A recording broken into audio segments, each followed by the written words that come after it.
कुछ भाई लोगों ने मुझसे प्रश्न किया था कि आपको आध्यात्मिक अनुभव कैसे हो जाते हैं और क्या होते हैं? क्या आप स्वप्न देखते हैं या उनको आध्यात्मिक अनुभव कहते हैं या हमको भी आध्यात्मिक अनुभव होते हैं? कैसा होता है? क्या होता है? अब मैं उन भाइयों को जवाब तो पूरी तरह से नहीं दे पाऊँगा, क्योंकि ये तो गुरु खाओ और गुरु का स्वाद जान लो वाली बात हुई।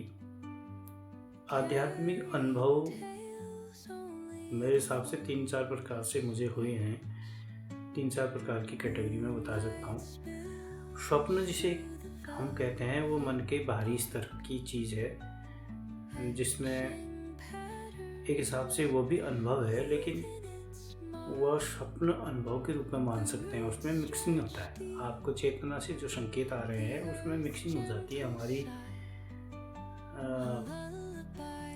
धारणाओं की, हमारी सोच की और हमारे कल या परसों बीते हुए समय की छापों की मिक्सिंग हो जाती है, जिसकी वजह से उसमें सत्य को ढूंढना बड़ा मुश्किल होता है। अनुभव जैसे हम किसी वस्तु के बारे में सोच रहे होते हैं तो अचानक से दिल से एक आवाज़ आती है उसके बारे में। वह ना आपकी सोच होती है और ना आपने कहीं से सुनी होती है। अचानक दिल से आवाज़ आएगी, दिल से आवाज़ आएगी करके। दिल से आवाज़ का मतलब यह नहीं है कि आपके मन ने बोला, रियल में आवाज़ आती है अंदर से, आपको ऑर्डर होता है वहाँ से। एक बार की बात बताता हूँ, मेरे दामाद जी हॉस्पिटल में भर्ती थे, इलाज चल रहा था उनका और काफ़ी परेशानी में थे हम लोग, और हमेशा यही सोचते थे कि इस परेशानी से कैसे निकलें। उस वक्त अब संकट मोचन कहते हैं, हनुमान जी का स्मरण रहता है।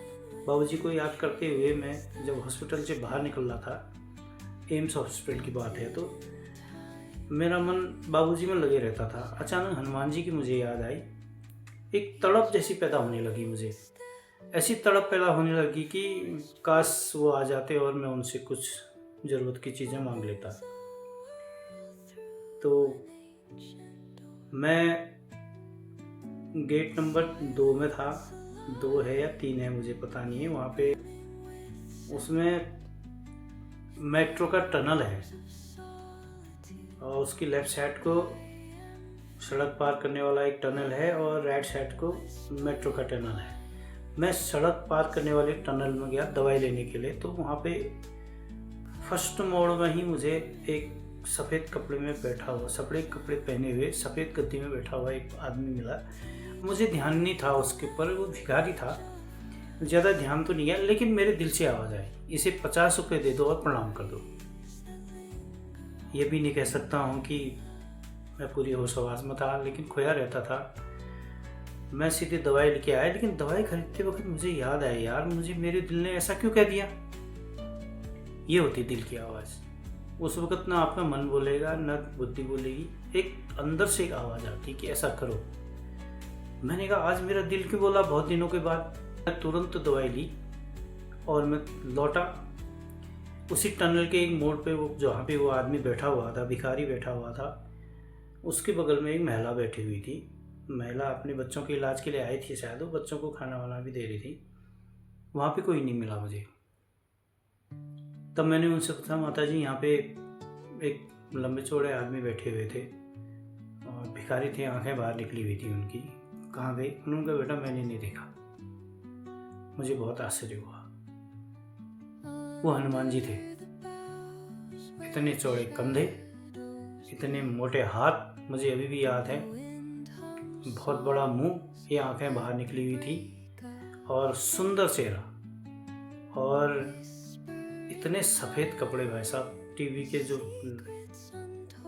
कपड़े धोने वाले डिटर्जेंट के ऐड में आते हैं ना, समझ लीजिए वही पहने हुए थे। और जिस गद्दी में वो बैठे हुए थे वो भी बहुत तगड़ी सफ़ेद थी, और जिस हालत में वो बैठे हुए थे उस हालत में वो शायद खुद नहीं जा पाते, कोई ले जाता उनको, व्हील चेयर की ज़रूरत पड़ती उनको जाने में। लेकिन मैं 5 या 7 मिनट में नीचे से वापस आया, वो आदमी गायब था।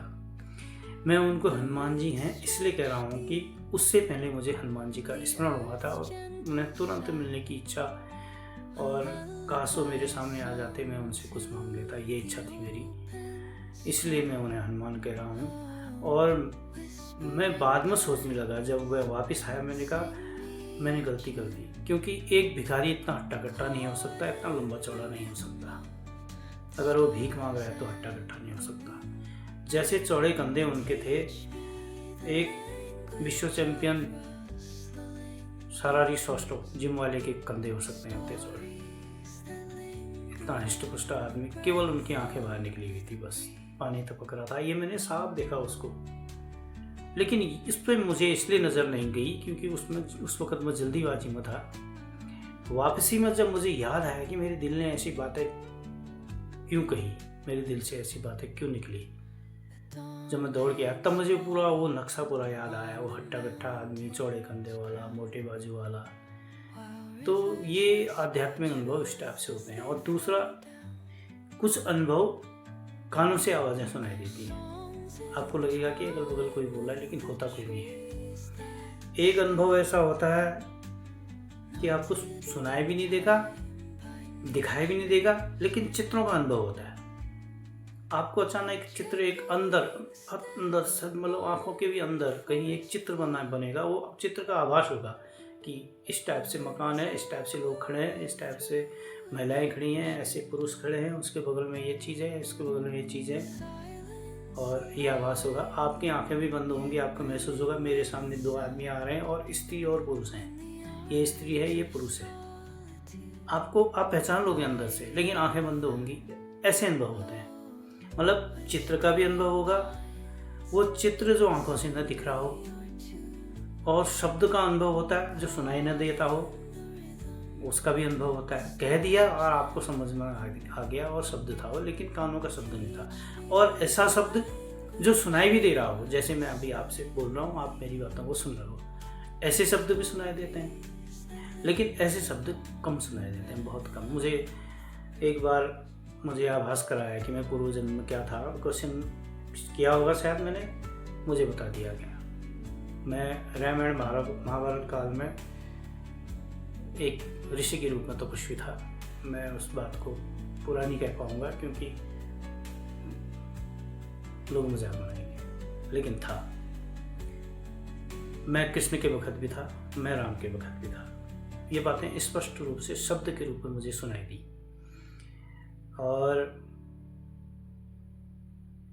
चित्र के रूप में मुझे अनुभव जब हुआ था, जब दाजी मेरे गुरु, अभी वर्तमान जो गुरु हैं, उत्तराधिकार के लिए कोई अन्य मनोनीत थे, उस वक्त मुझे बता दिया गया था कि इस टाइप से हमारे गुरु की शक्ल है और उनका नाम ये है। ये आध्यात्मिक अनुभव बिल्कुल ऐसे ही होते हैं जैसे हम दिनचर्या में चीज़ों को समझते हैं, दिनचर्या में चीज़ों को बोलते हैं, सुनते हैं, और इंटरनली समझ में आ जाती हैं कुछ चीज़ें। और ये चीज़ें ऐसी नहीं हैं कि जिसके समझ में नहीं आ रही हैं, मैं नहीं मानता हूँ वाली बात नहीं है। कहते हैं कि मौत का पता नहीं लगता, जन्म का पता लग जाता है। मैं कहता हूँ कि नहीं, मौत का भी पता लगाया जा सकता है। कई उदाहरण मेरे जीवन में ऐसे रहे हैं। मुझ में ऐसी योग्यता नहीं है कि मैं कुछ प्राप्त करूं, लेकिन स्वतः कुछ चीज़ें मेरे सामने आ जाती हैं, और जिससे मैं विश्वास करता हूं कि इस जीवन में, इस प्रकृति में कोई भी चीज़ विधिवत हो रही होती है, लेकिन पूर्व निश्चित होती है। आध्यात्मिक अनुभव इसी प्रकार से हैं, और इस बात पर मुझे कोई घमंड नहीं है, क्योंकि जितने भी आध्यात्मिक अनुभव हैं, किस क्षेत्र से, किस बिंदु से, किस पॉइंट से जुड़ करके मुझे होते हैं, मैं नहीं जानता। लेकिन स्वतः कोशिश करके मैं उन चीज़ों को अपने सामने नहीं ला सकता, इसलिए अभिमान की कोई बात नहीं है। एक भक्त भजन करते करते अगर ईश्वर के दर्शन कर लेता है, वो उसके अभिमान की बात नहीं है, क्योंकि वो दूसरे दिन नहीं कर सकता, क्योंकि उस दिन हो गए तो हो गए। वैसी स्थिति मेरी भी है। मैंने कई देवताओं के दर्शन कर रखे हैं, कई देवताओं से बात कर रखी हैं, आ गए संपर्क में, हो गए। मुझ में योग्यता होती तो मैं अभिमान भी करता, मुझ में योग्यता नहीं है। प्रभु बनाए रखे। आप मेरी बातों को समझ रहे हैं, मैं इस बात के लिए मैं आपको धन्यवाद देता हूँ। अनुभव ही सब कुछ नहीं है, यह खाली एक मोटिवेशन का एक सबसे बढ़िया साधन है। हमें मोटिवेशन मिलता है, हिम्मत मिलती है कि हम साधना में जुड़े रहें। हमने क्या खोया, क्या पाया, किसको क्या दिया, किसको क्या वरदान दिया, किसको क्या श्राप दिया, ये जीवन में महत्व नहीं रखता। महत्व ये रखता है कि आपने आध्यात्मिक अवस्थाओं में क्या पाया है, किस स्तर को लेकर के आपने मुक्ति को ग्रहण किया, ये महत्व रखता है। हम अगर पहली अवस्थाओं में पैदा हुए हैं और पहली में मर गए तो हम फेलियर हैं। अगर हम पहली अवस्था में पैदा हुए हैं और अंतिम अवस्था पर पहुँचे हैं तो इससे ज़्यादा वरदान किसी को नहीं मिल सकता। इसलिए आध्यात्मिक अनुभव ही सब कुछ है, ये मैं नहीं मानता। हाँ, आध्यात्मिक अनुभव हो रहे हैं, ये तरक्की का प्रमाण होता है, लेकिन सब कुछ यह नहीं है।